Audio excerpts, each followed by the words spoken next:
Little or no alcohol, because alcohol dries your face out and makes you look older. Then moisturizer, then an anti-aging eye balm followed by a final Alors, je vais faire l'astrologie de Christian Bale, qui joue dans pas mal de films. Ici, je vais me concentrer pas que sur Batman, parce que je connais bien l'acteur et j'ai regardé pas mal de ses films, au moins 3-4, je pense. Et du coup, il y avait pas son heure de naissance, mais je pense que j'ai deviné son ascendant, parce que ça colle trop bien avec la plupart des films qu'il a fait. Il y a ce thème de la 6e et la 12e maison. Il joue dans un film similaire à Arnold Schwarzenegger. Si je retrouve Arnold Schwarzenegger ici, il est là. Et du coup, Arnold Schwarzenegger a joué dans Terminator. Et c'est un peu le même thème de film, en fait, au niveau de la 6e maison. Et en fait, Terminator, c'est quelqu'un qui... Enfin, le Terminator lui-même, ça représente quelqu'un qui n'a pas d'émotion et qui est sur le concret, sur le réel, et qui travaille sans arrêt, en fait. Ça, qui s'arrête pas, en fait, qui a... Vu que c'est une machine, il s'arrête pas. Donc, il n'y a pas de limite à la puissance qu'il a. Et du coup, ça représente bien quelqu'un de la 6e maison qui a vraiment beaucoup d'énergie. Et lui, il représente bien ça aussi parce qu'il y a Mars à côté du point d'éclipse ici. Donc voilà pourquoi Arnold Schwarzenegger joue ce rôle-là. Mais ici, Christian Bale, il joue dans le même thème du film. Donc c'est un peu différent parce que lui, il joue John Connor. Mais du coup, ça rejoint un peu le thème où il y a beaucoup de difficultés. Et il n'y a pas beaucoup d'émotions parce que c'est dans un monde où il y a des machines qui prennent le pouvoir et ce genre de choses-là.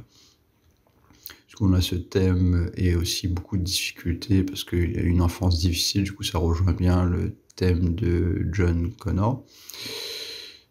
Ensuite, ce qui me paraît important, j'ai regardé hier soir la liste des films qu'il a fait, donc j'ai pas vu tous ses films non plus. Il a fait, quand il était jeune, Empire of the Sun, donc c'est un film qui est en Chine où il joue le rôle d'un enfant qui est en territoire étranger et qui apparaît, enfin qui est ce moment de la guerre où la Chine se fait envahir par les Japonais. Du coup, il y a une sorte de confinement par rapport à la guerre. Enfin, c'est quelque chose où les gens sont obligés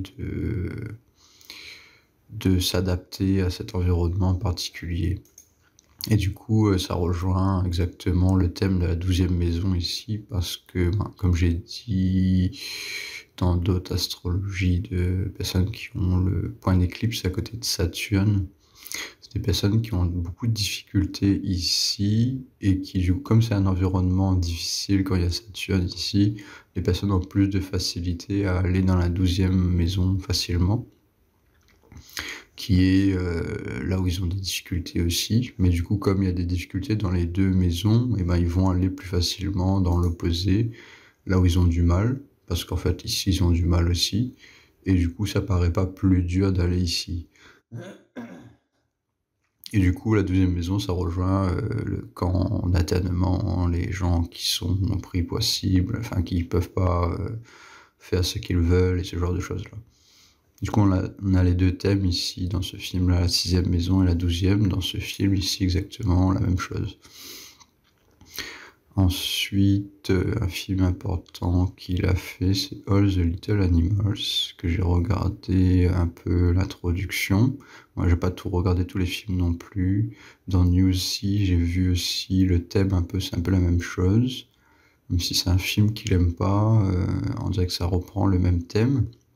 Mais All the Little Animals, il joue le rôle d'un enfant qui voit son père mourir et qui se fait tuer par des animaux.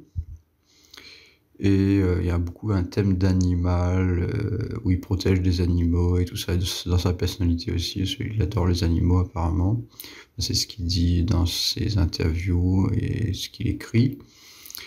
Et la sixième maison, c'est un rapport avec les animaux parce que c'est le côté animal, c'est le côté un peu terrestre. Donc c'est une maison qui est liée à la terre.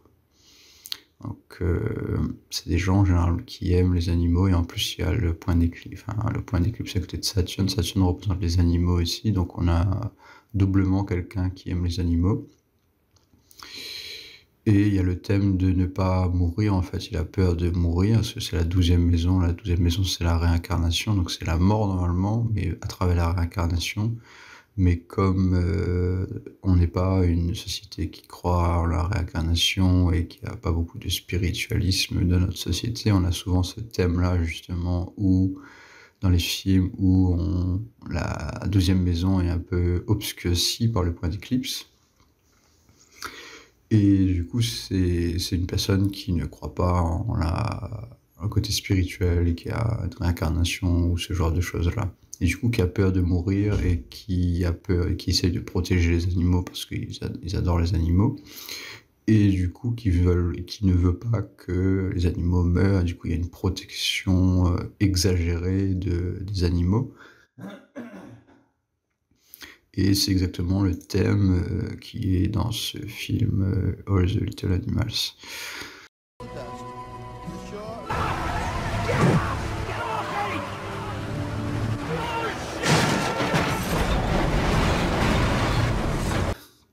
Ensuite, on a American Psycho, qui est un des films qui l'a fait reconnaître, lui.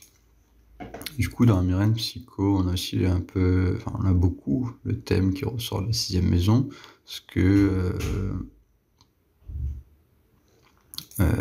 je retrouve exactement ce qui est dit là-dessus. Où est-ce que j'ai vu ça? American Psycho, non, c'est pas écrit, c'est ailleurs. Du coup, ils disent qu'il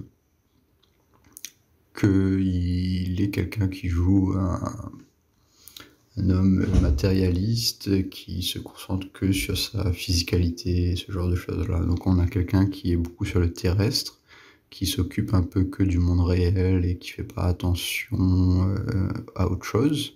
Du coup, il est concentré sur la 6e maison et il y a ce côté dark là parce que c'est un film d'horreur.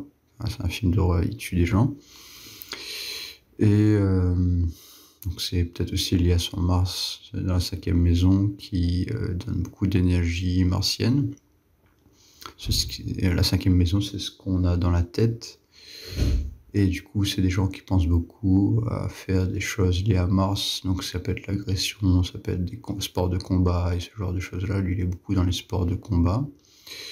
Dans son film de Dark Knight, il fait beaucoup de combats, il fait beaucoup de sports de combat, il s'entraîne beaucoup. Ici, par rapport à American Psycho, bon, il y a les meurtres, mais le personnage qui joue, l'industriel, qui ne pense qu'à l'argent, c'est lié à la 6e maison, dans le sens où tu es que sur le terrestre et tu as besoin de survivre. La 6e maison, c'est la survie. C'est ça que c'est des gens qui ont peur de mourir et qui vont essayer de s'accaparer une sorte de protection physique, en fait, contre la mort. Dans Terminator, il y a un thème de j'ai peur de mourir parce qu'il y a des Terminators qui vont me tuer. Dans American Psycho, c'est la vie réelle. Du coup, on a une personne qui va amasser de l'argent pour avoir une protection contre la mort physique en quelque sorte, en essayant on voit que tous les matins, il se met de la crème et ce genre de choses-là. Et après, il y a ce côté beau gosse qui ressort beaucoup, contrairement à l'autre personnage, enfin l'autre acteur qui joue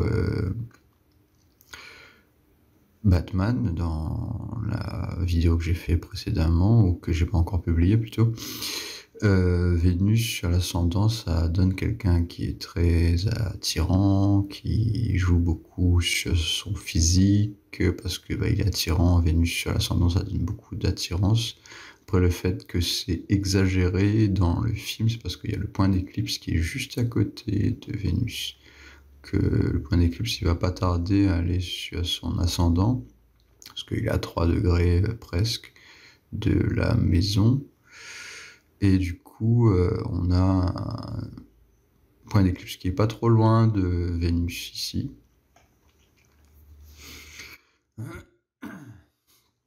Et du coup, ça donne ce côté-là. Dans Batman aussi, il est quelqu'un qui attire les femmes, ou qui est un homme à femme plutôt, et qui fait son beau gosse. Donc on a ce côté-là. Et on n'a pas du tout ce côté-là dans Pattinson, quand il fait Batman, lui, il n'y a pas ce côté Vénus. Donc je pense que ça confirme l'heure de naissance aussi, ça.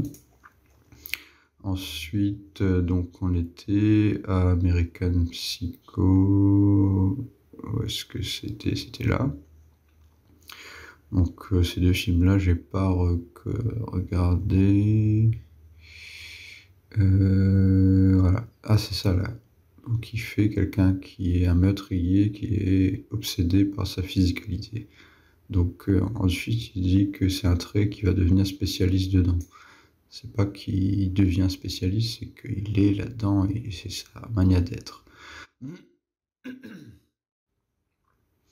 Du coup, ensuite, il devient reconnu comme quelqu'un de sexy, donc ça c'est par rapport à Vénus, c'est l'ascendant. Shaft, j'ai pas trop regardé. Laurel Caillon, je sais plus, je crois que ça c'est un film un peu d'amour. J'ai pas trop regardé. Rain on Fire, j'ai pas regardé. Par contre, ce film-là, j'ai regardé et j'adore ce film-là. Je trouve que c'est un très bon film équilibré. J'ai adoré ce film-là et du coup, ça rejoint le thème un peu de. Il est dans une dictature et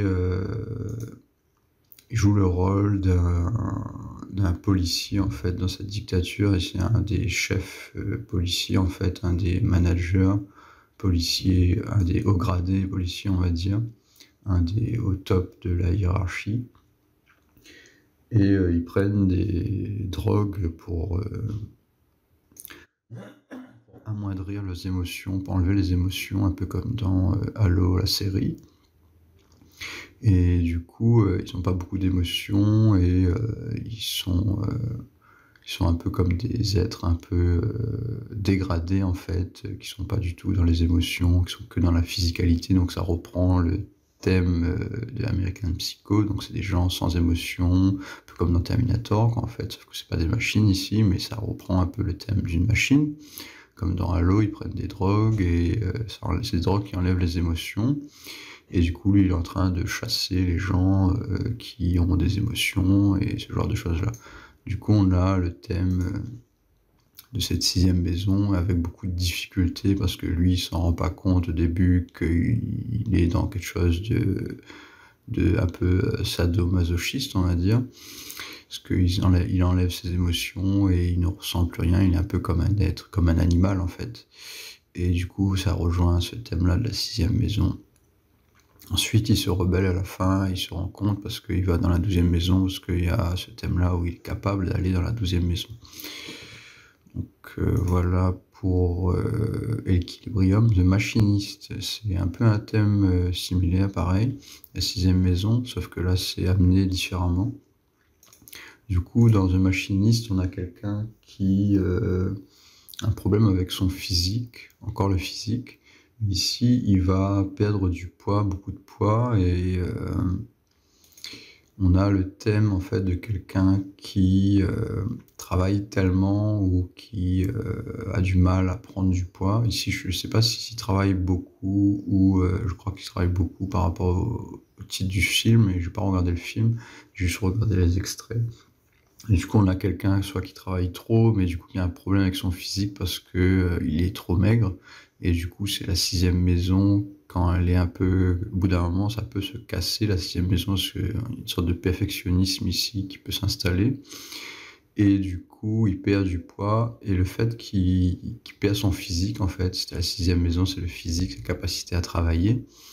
Il n'arrive plus à travailler, du coup, il est obligé d'aller dans la 12e maison. Et du coup, dans la 12e maison, c'est un peu aussi comme c'est quelque chose de spirituel, ça peut aussi être vu comme, quand c'est un peu dégradé, comme quelqu'un qui perd la boule, en fait, enfin, qui perd la notion de la réalité, en fait, qui devient paranoïaque ou ce genre de choses-là. Donc, c'est un peu un thème, quand c'est mal placé, on va dire, la 12e maison. Ça peut avoir un thème de quelqu'un qui se fait emprisonner ou qui est isolé ou qui devient fou ou qui voit des choses et qui est un peu allé dans le monde spirituel, mais un peu un monde spirituel un peu dégradé, on va dire. Et du coup, il devient un peu paranoïaque parce qu'il dort pas assez. La 6e maison, c'est la santé aussi, donc il perd sa santé en fait, et il est obligé d'aller de la 12e maison parce qu'il perd sa santé. Du coup, ici, on a quelque chose qui ressemble au thème qu'il a, sauf qu'ici, il va aller plus dans la 12e maison. On peut aussi voir ce thème-là un peu dans Batman, dans le sens où il utilise trop son physique à un moment et son conseiller lui dit que bah, si tu utilises trop ton physique, bah, au bout d'un moment, tu vas plus pouvoir faire ton rôle de Batman parce que tu vas détruire ton corps. Du coup, dans le rôle de Batman, il a aussi une destruction, il y a aussi une destruction de son corps. Know your limits, Master Wayne. Batman has no limits. Well, you do, sir. Well, can't afford to know him. And what's going to happen on the day that you find out? Et du coup, s'il détruit trop son corps, bah forcément, il va aller dans la 12e maison, c'est-à-dire qu'il va être obligé de se reposer au bout d'un moment, où son corps va tellement être détruit qu'il va être obligé d'être dans la 12e maison, c'est-à-dire isolé, et il peut plus rien faire. Du coup, ici, on a une spiritualité un peu forcée parce qu'il utilise trop son physique. Donc ça rejoint encore le thème de la 6e, de la 12e maison. Donc ensuite, il a fait le film de Batman Begins que je suis en train d'expliquer au fur et à mesure. Ensuite, je sais plus s'il y a un film important. Je crois qu'il y a un autre film important, mais que je me rappelle plus du titre que j'avais vu. The Dark Knight, donc il refait il fait plusieurs films avec machin. Ensuite, on a Terminator. Public Enemies. Je crois qu'il a fait un film que j'avais vu aussi, mais je sais plus c'est lequel, c'est pas grave. Donc, American Hustle, donc il joue un peu le même rôle que dans American Psycho, sauf que ici ça rejoint un peu le thème, donc c'est un industriel qui se fait de l'argent et qui pense qu'à ça, de ce que j'ai compris, parce que j'ai pas regardé le film. Et du coup, voilà, je pense qu'il y avait un autre film qui était intéressant que j'avais vu, mais j'ai pas trouvé le titre, mais donc c'est pas grave. Du coup, voilà, on a ces thèmes récurrents qui ressortent à chaque fois de la 6e et de la 12e maison. Après, je voulais aussi faire cette manière de montrer un peu la vie antérieure, parce que ça ressort à chaque fois dans les films que la personne fait, du coup. C'est quand même assez facile quand on regarde, quand quelqu'un fait beaucoup de films et que c'est des films où il a fait le rôle principal ou un des rôles principaux, ben on va facilement voir ce thème-là qui ressort dans le film. Et ici, ça ressort à quasiment tous les coups. Donc, je ne vais pas regarder tous les films non plus, j'ai regardé que les films les plus importants ou ceux que je connaissais. Mais je pense que dans les autres films, ça doit ressortir aussi, au moins en partie. Et du coup, c'est souvent le thème aussi qui ressort dans pas mal de films. J'ai l'impression qu'il y a beaucoup d'acteurs qui ont ce placement-là. Parce que la 12e maison, c'est aussi lié à la propagande et à l'imagination, du coup. Parce que la propagande, c'est un peu l'imaginaire, c'est un peu le fictif. On essaye de changer l'opinion des gens. C'est un peu ce que j'ai expliqué dans le précédent Batman que j'ai fait. C'est qu'on a un thème des politiques qui sont en haut, qui sont dans leur petit monde à eux, la 12e maison. La 12e maison, ça peut être des rois ou des gens qui sont en haut de la politique et qui donnent les règles aux esclaves. Les esclaves, c'est la sixième maison. Donc ça peut représenter des esclaves, la sixième maison. C'est des gens qui travaillent beaucoup et qui font que ça, et qui n'ont pas beaucoup de spiritualité, qui se concentrent que là-dessus. La deuxième maison, ça va représenter le roi qui donne les règles, qui donne la propagande et qui contrôle un peu le monde d'en haut, en fait. Parce que c'est une maison qui est proche de la première, du coup c'est une maison spirituelle, donc ils utilisent des pouvoirs de propagande en quelque sorte, une sorte de magie en fait, de propagande. On peut voir ça comme de la magie. Et pas de la magie comme dans Harry Potter, hein, mais bon.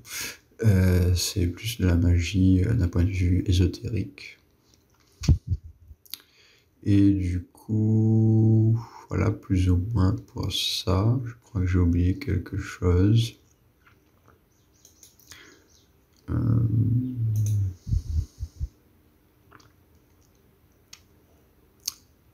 Je pense que je vais m'arrêter là. Je vais faire ensuite l'astrologie du film avec tous les acteurs de Dark Knight. J'adore ce film-là, il y a beaucoup de détails. Et aussi Heath Ledger qui joue le rôle du Joker, qui a un rôle très important, qui a un rôle inversé du coup, qui a ses fiantières dans la 12e, que je vais expliquer ensuite. Parce que là c'était vraiment plus sur leur naissance et tous les films qu'il a fait qui rejoignent le même thème. Donc voilà, pour Christian Bale.